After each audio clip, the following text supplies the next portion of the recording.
출애굽기 28장 1절에서 14절 말씀.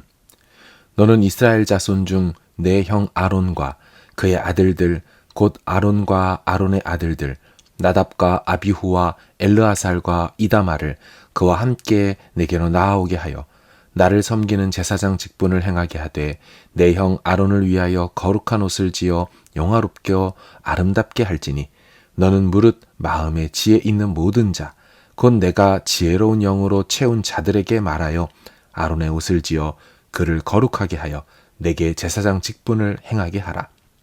그들이 지을 옷은 이러하니 곧 흉패와 에봇과 겉옷과 반포 속옷과 관과 띠라. 그들이 내 형 아론과 그 아들들을 위하여 거룩한 옷을 지어 아론이 내게 제사장 직분을 행하게 하라. 그들이 쓸 것은 금실과 청색, 자색, 홍색 실과 가늘게 꼰 배실이니라. 그들이 금실과 청색, 자색, 홍색 실과 가늘게 꼰 배실로 정교하게 짜서 에봇을 짓되 그것에 어깨바지 둘을 달아 그 두 끝을 이어지게 하고 에봇 위에 매는 띠는 에봇 짜는 법으로 금실과 청색, 자색, 홍색 실과 가늘게 꼰 배실로 에봇에 정교하게 붙여 짤지며 호마노 2개를 가져다가 그 위에 이스라엘 아들들의 이름을 새기되 그들의 나이대로 6 이름을 한 보석에 나머지 6 이름은 다른 보석에 새기라. 보석을 새기는 자가 도장에 새김같이 너는 이스라엘 아들들의 이름을 그 2 보석에 새겨 금태에 물리고 그 2 보석을 에봇의 2 어깨바지에 붙여 이스라엘 아들들의 기념 보석을 삼되 아론이 여호와 앞에서 그들의 이름을 그 2 어깨에 메워서 기념이 되게 할지며 너는 금으로 태를 만들고 순금으로 노끈처럼 2 사슬을 땄고 그 따은 사슬을 그 태에 달지니라. 아멘. 참 좋으신 아버지 하나님, 오늘 하루를 또 선물처럼 허락하여 주신 것 감사합니다. 현재 락다운이 계속되고 있는 상황이지만 하나님의 은혜로 하루하루 살아갈 수 있음에 감사를 드립니다. 이 하루도 하나님 앞에서 기도하며 말씀으로 하루를 시작하오니 아버지 하나님의 선한 인도를 경험하게 하시고 상황이 어찌하든지 우리 내면에 주님 주시는 여호와 샬롬의 평강이 늘 가득하게 하여 주옵소서. 이 어려운 중에도 일하러 나가시는 분들의 안전을 지켜주시고 저들의 사업과 생업 속에 하나님의 부으시는 은혜가 있게 하여 주시고 하나님 또한 우리 가정도 또 한국에 있는 식구들도 해외나 지방에 있는 우리의 친인척들도 하나님께서 두루 돌보아 주셔서 어려운 중에도 하나님 돌보신다는 은혜의 소식을 서로가 듣고 우리 하나님께 함께 감사할 수 있도록 오늘 하루도 주님 그렇게 은혜로 주장하여 주옵소서. 감사하옵고 예수님의 이름으로 기도하옵나이다. 아멘. 출애굽기 25장부터 성소와 성막 기구들에 대한 설명을 했다면 오늘 본문 출애굽기 28장부터는 성막에서 사역할 사람들에 관한 말씀이 나옵니다. 오늘 본문은 이 제사장이 입는 옷에 대해서 다룹니다. 하나님은 아론과 그 4명의 아들들을 불러오라고 합니다.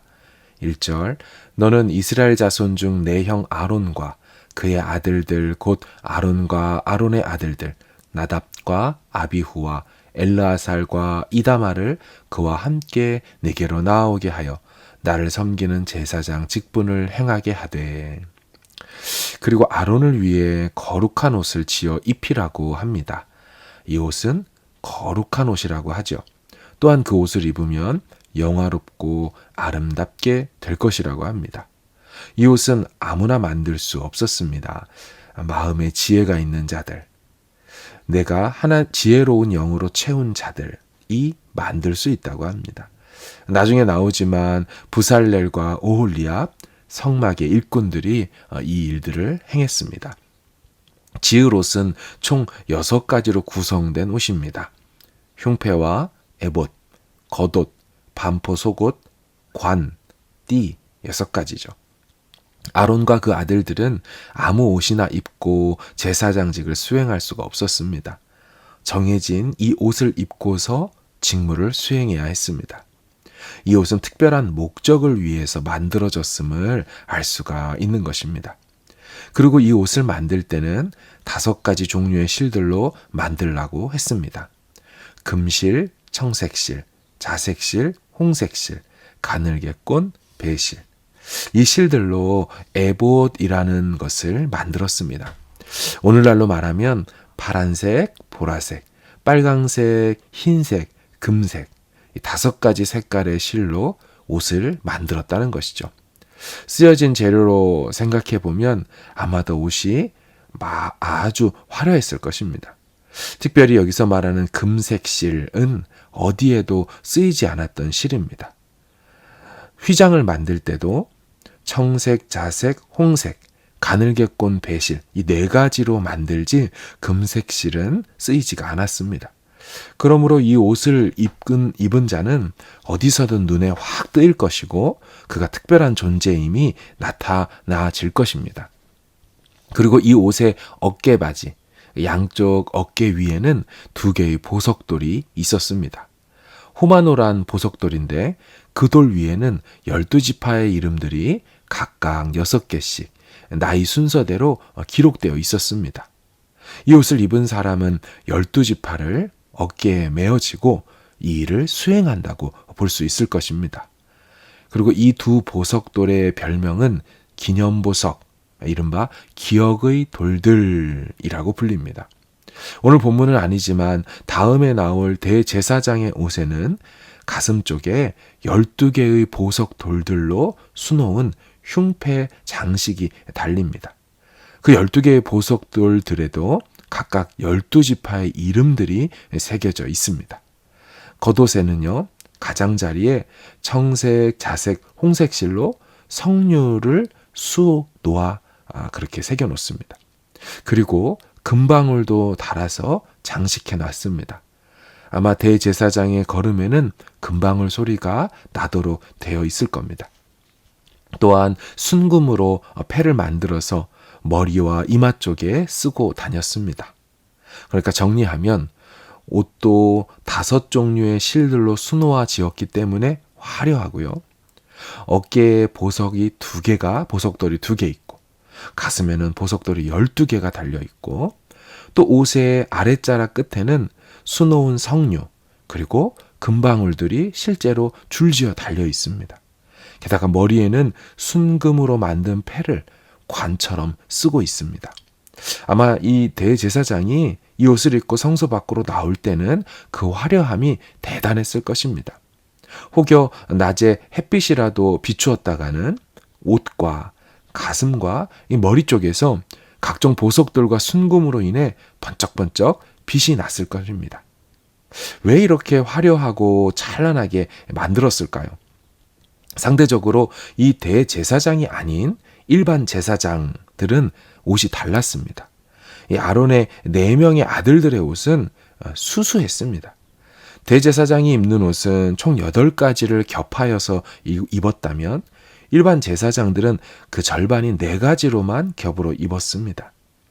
다른 어떤 누구보다도 대제사장의 옷은 특별했다는 것이죠.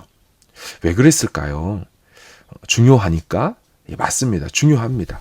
그런데 그 이상의 이유가 있습니다. 바로 대제사장은 신약의 그리스도 예수님을 상징하고 있기 때문입니다. 구약시대의 인간 대제사장은 하나님과 백성들 사이에 서 있었죠. 백성들의 죄를 그가 하나님께로 가지고 나가고 그리고 하나님께 제물을 드림으로 이 백성들의 죄 문제를 하나님과 백성들 사이에서 해결하는 일을 했던 것이 바로 제사장이었죠. 하나님과 백성들 사이에서 그 중간 역할로서 다시 화목하게 하는 일을 하는 사람, 그게 바로 대제사장이었습니다. 그런데 이 같은 대제사장의 화해 사역은 한계가 있었습니다. 일단 먼저 해당 대제사장 자체도 죄인이었죠. 백성들의 죄를 온전히 자신이 담당하여 하나님께 나아가지 못했고, 백성들에 앞서 먼저 자신의 죄 문제부터 해결해야 했습니다. 그리고 인간 대제사장은요, 늘 제물이 필요했습니다. 해마다 같은 제물을 드리며 반복되는 죄 문제들을 해결해야 했다는 것이죠.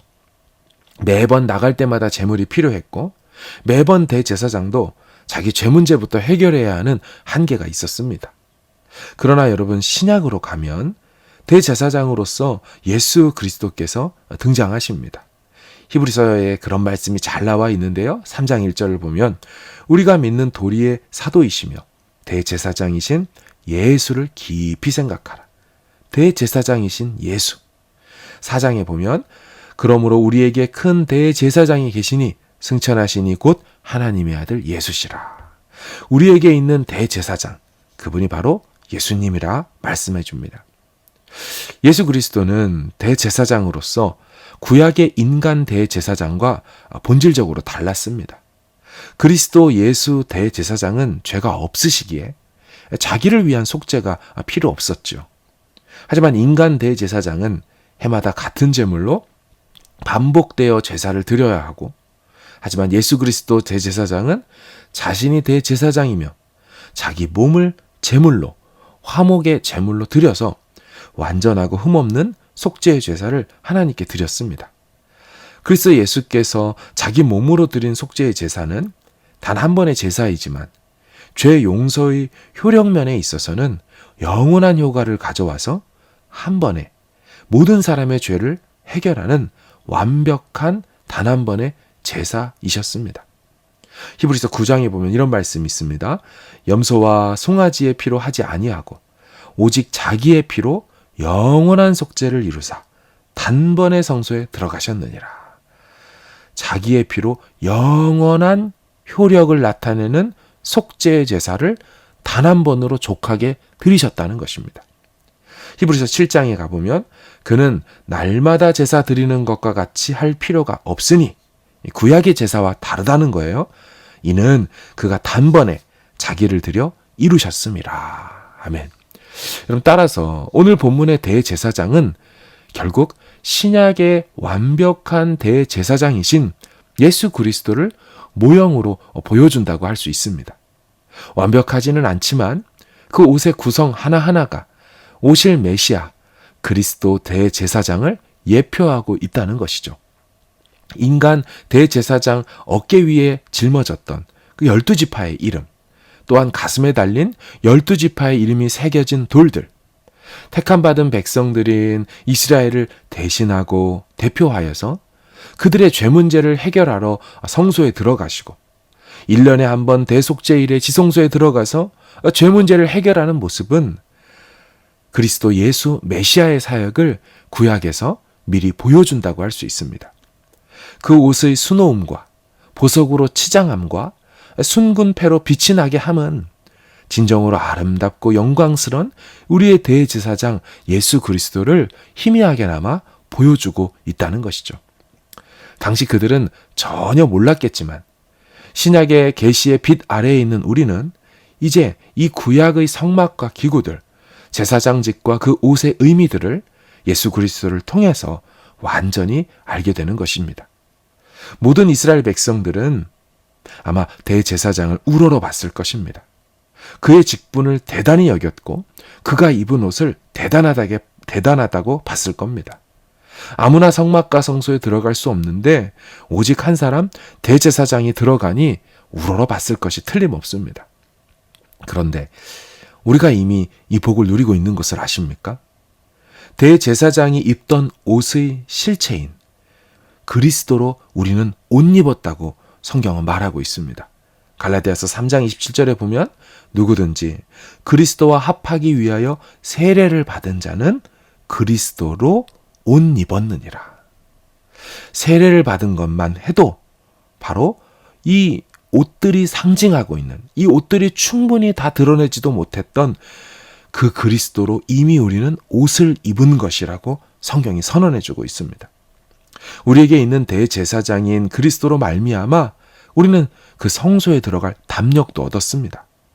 아무나 들어갈 수 없는 성소, 그 하나님의 임재 앞에 나아갈 수 없는 그 두려운 곳을 예수 그리스도로 말미암아 우리도 단번에 들어가서 하나님의 임재 안에 머물고 누릴 수 있게 되었다는 것입니다.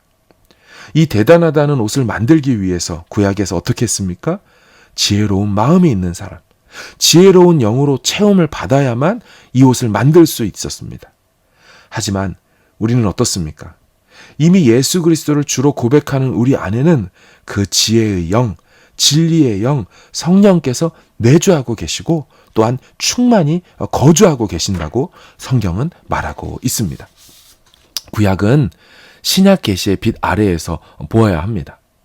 그들에게는 희미했던 빛, 그들에게는 그림자였던 것들이 우리에게는 예수 그리스도로 말미암아 선명하고 밝은 빛으로 실체로 나타나게 되었다는 것입니다.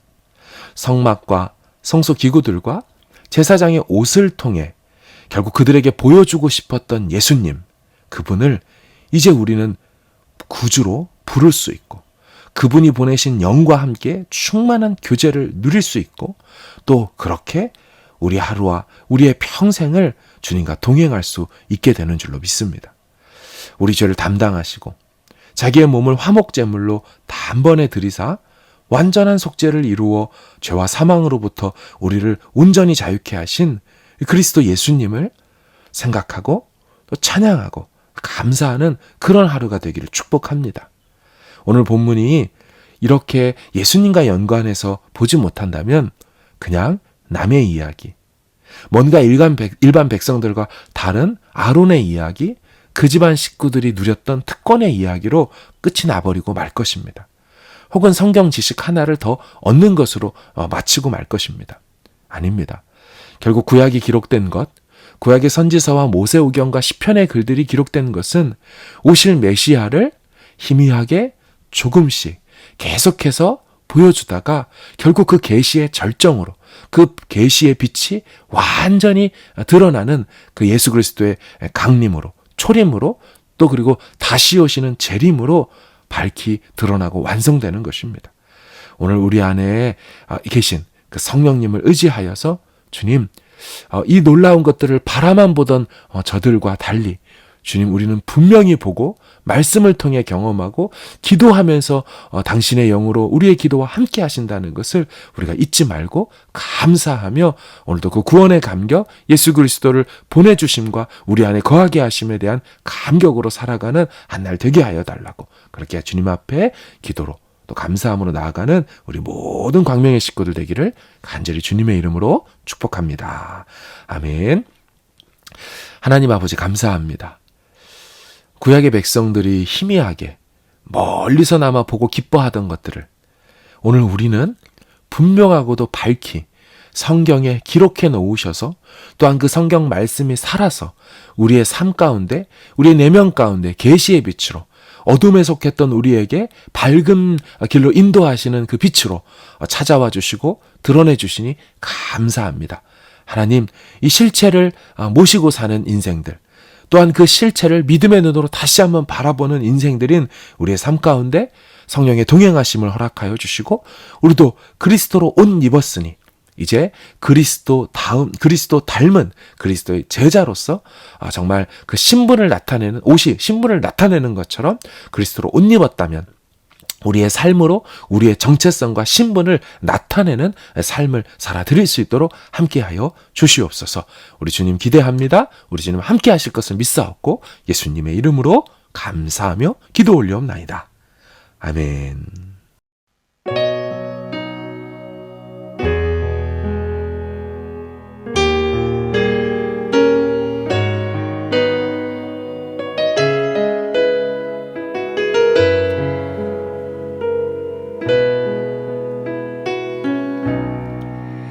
나 같은 사람도 사랑하시나요? 너무 크고 아름다운 그 사랑, 그 사랑 내 맘 넘치니 나 더욱 주 사랑하니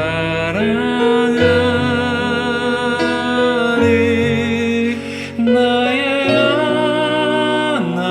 하나님 살아계신 하나님 당신의 뜻 이루어 주옵소서.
나의 하나님 살아계신 하나님 당신의